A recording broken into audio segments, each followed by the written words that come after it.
What's up, everybody? Phantom here, on the road again. It's that time of year, there's a lot of this.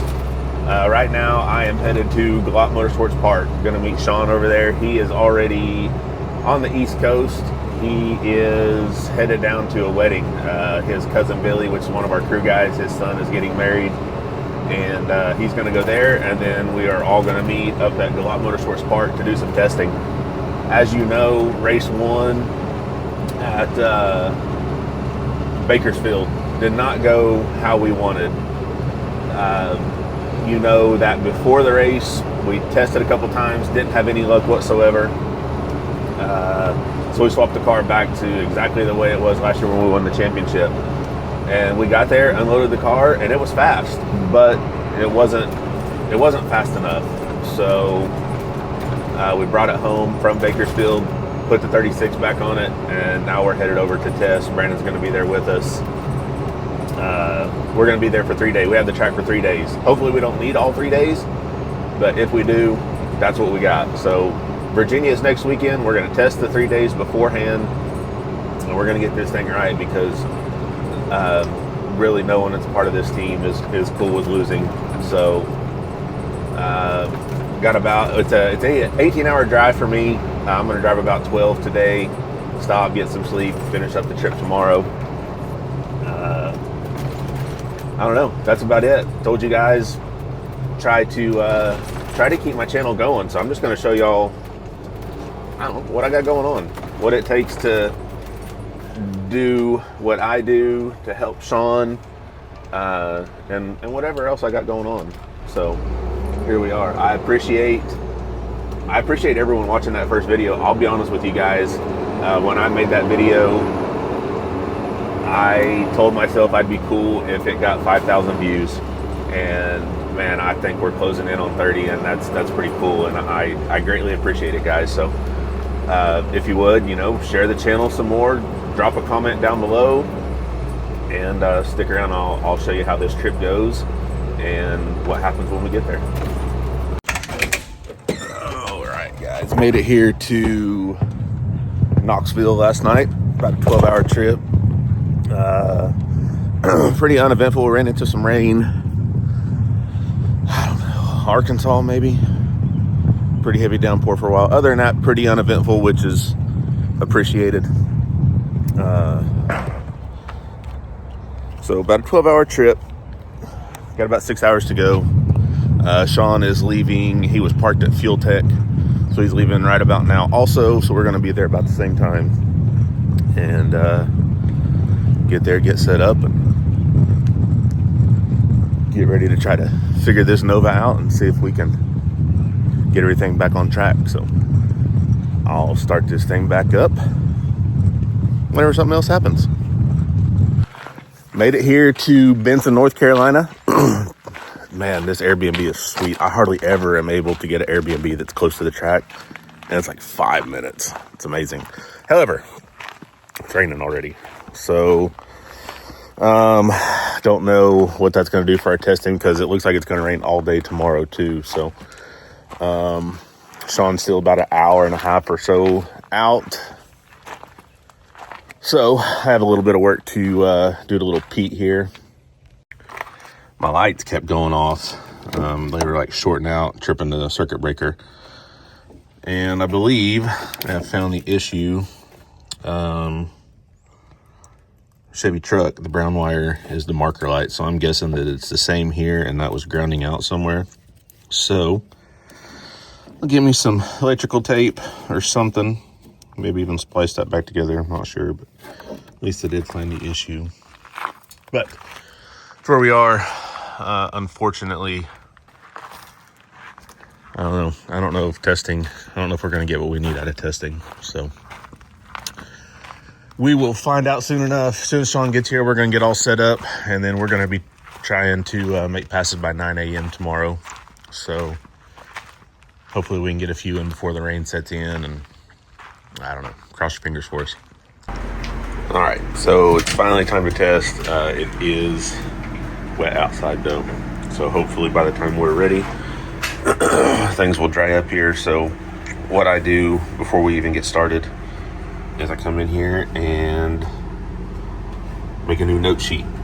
Got one of these for every time this car's been unloaded out of the trailer for the last 2 seasons. So keep track of weather data. If we get a real-time slip, I got space for ore, all of that info. We usually use Draggy, so I got to put our Draggy info in.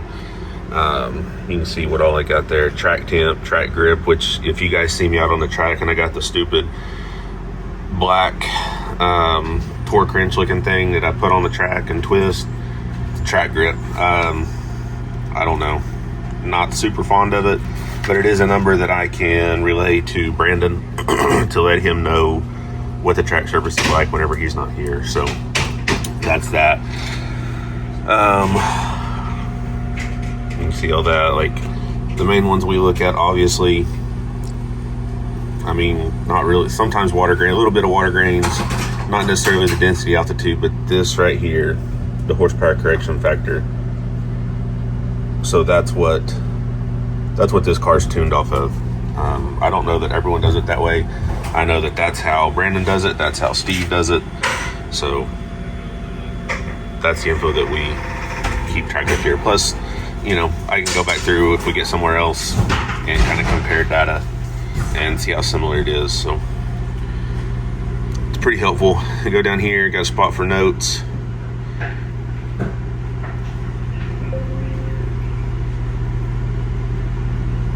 So come in here and I just make a little note for myself before and after each run. If there was anything significant that happened, like this one was before California, so it's everything that we did to the car before we left. So we swapped back to the main transmission, swapped back to a different stator, put the smaller blower back on it, different blower drive, back to 34.5, et cetera, et cetera. You can read all that. So just notes. Transmission serial numbers, I know which one's which. Rear gear, they're each numbered.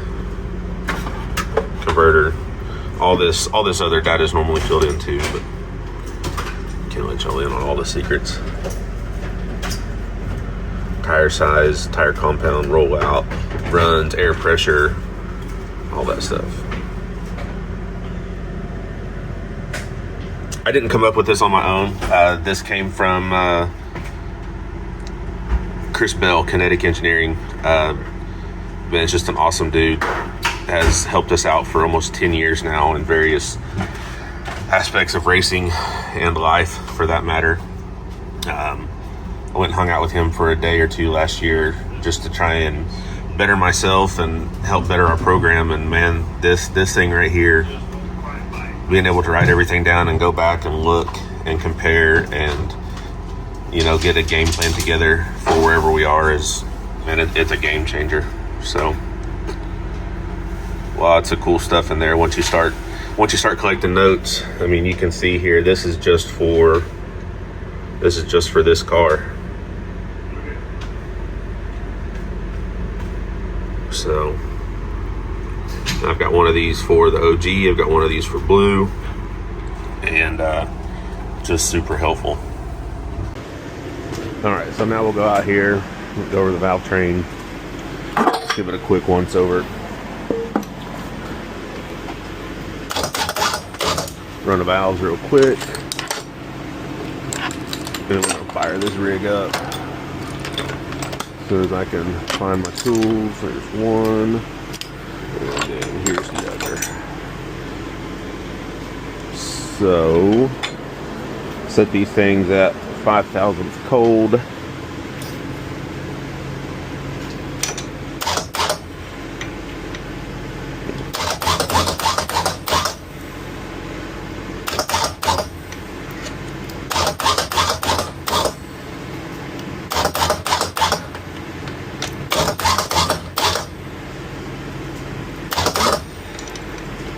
Everything's good over here visually. Run through, just look at all the push rod tips. Before the race, I've already done this, so I'm not doing it now, but before the race this week, I'll pull each one of these rockers off, inspect the tips on the adjusters, the push rods, make sure everything rolls good here, rolls good here. Everything's good here, so just visually look at everything, make sure we don't see no broken springs. I've tested the springs already while it was at home. Everything's still good there. So everything looks good on this side. Put the valve cover back on. We'll do the other side. So then you can see the marks here. Got some on the tires, some on the transmission. It's just how many passes is on this piece of equipment. So there's 14 on this blower. Probably make it through this test session, put a new one on before we head to the race in Virginia. 14 passes on the motor. Who knows how many test passes? I assume we'll be close to 20. So probably after Virginia, we'll refresh this motor, or hopefully after Virginia. That means that we went some rounds. So same here. Transmission. This is the transmission that we ran in the OG at lights out. So we pulled the lockup out of it and put it back to the configuration for this car.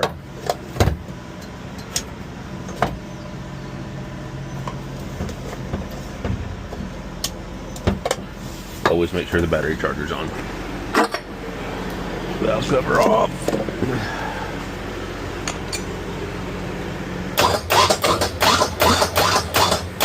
So intake close, check exhaust, exhaust open, check intake, and then repeat.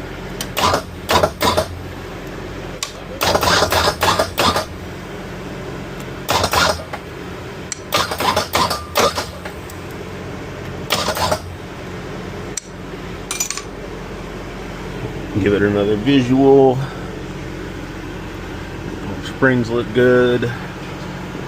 See no tips burnt up.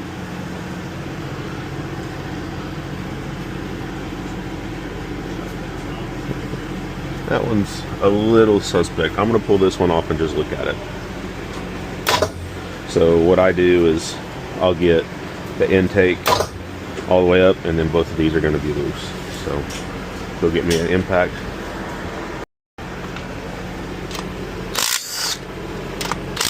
I guess in Tennessee, you got to be fucking 21 to get a motel room. So Aiden stopped at a couple places that Aaron even booked online. And then whenever he handed them the fucking ID, they told him no. Yeah. Yeah, that's pretty dumb. So the adjuster looks good. I said, you're going to have to fucking call somebody and tell them. Say, my son is traveling. He's fucking tired. He's just looking for a place to sleep. Everything's good there. You know, you don't want a bunch of... Alright, so everything was good there. Retorque these back to 40. Just go over all the others just because.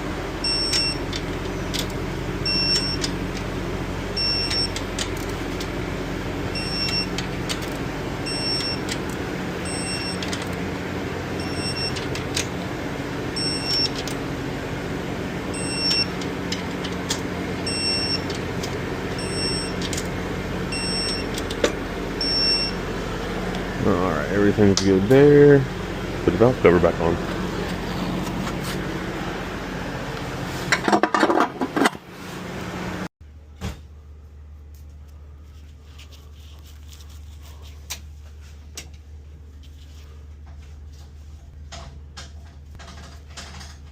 Warm this bad boy up.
calibrating here. We're gonna check my track meter versus Brandon's foot. That way we can get some correlation whenever I'm sending him numbers when he's not there versus what he will put in the car as far as power goes. So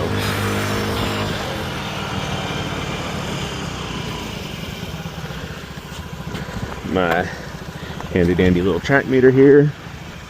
Come up here, find a groove. Right there's pretty good. So set this at 0. Step 0. Get that blue one there. Oop, and there's not much there. So about 150 there, which wouldn't be a good bad starting point at one of our tracks that we race on. We'll go out here to the 60 foot. I'm just checking this right now. They're actually going to spray the track and drag it before we make a pass, but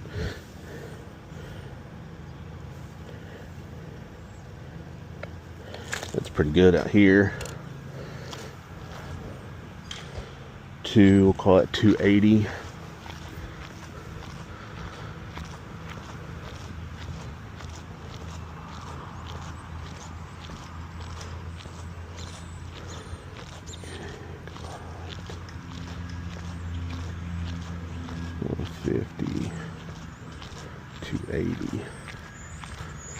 Walk out here to the 330. So after 15, 16 passes, we finally found a couple cracks in the headers. Got that titanium all welded back up there. Titanium will make you look like a hero, because I'm not really that good, but man, that coloring doesn't look too bad. So this tube, there we go, this tube and this tube got some cracks. So this is the driver's side. Pretty sure I've seen some on the passenger too, so I'll get that off and get it patched up, and we'll go make another one here.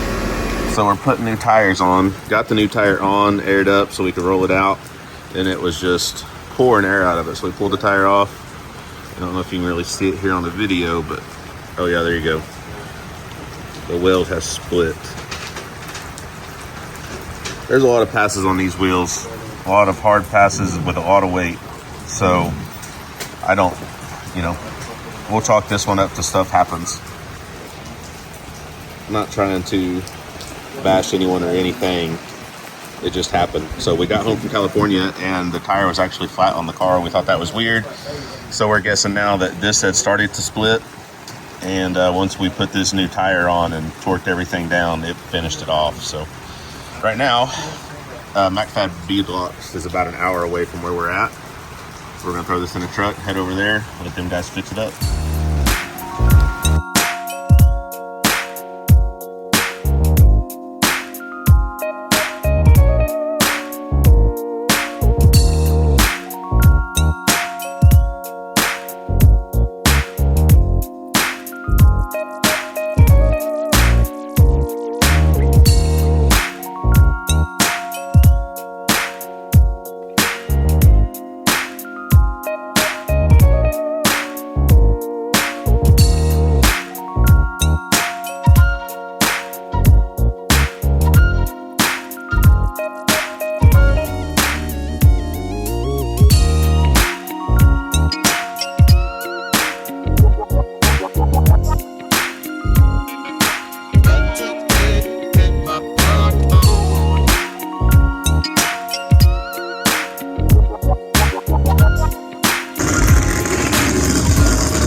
No, you missed it.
I mean, that was better.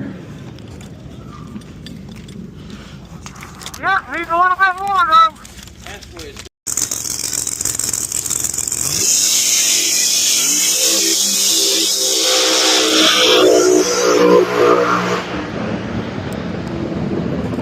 That's pretty good. Yep, not a bad lick, not a bad lick.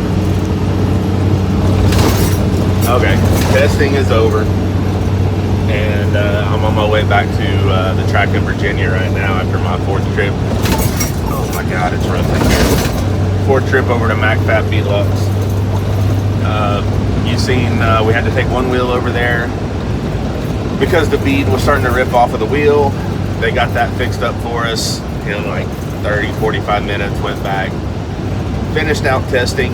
Well, at about 11 o'clock one night, I left the track after we got done testing that day, took our spare set of wheels over to them so that they could straighten those wheels out and put all new beadlocks on both wheels. So then yesterday, once testing was finished, I drove back over there, picked up those wheels and traded them the set of wheels that was on the car, and then I just went back again and picked up those wheels. Now I'm headed to the track in Virginia. There's a lot going on there. Anyways, I went to MacFab 4 times.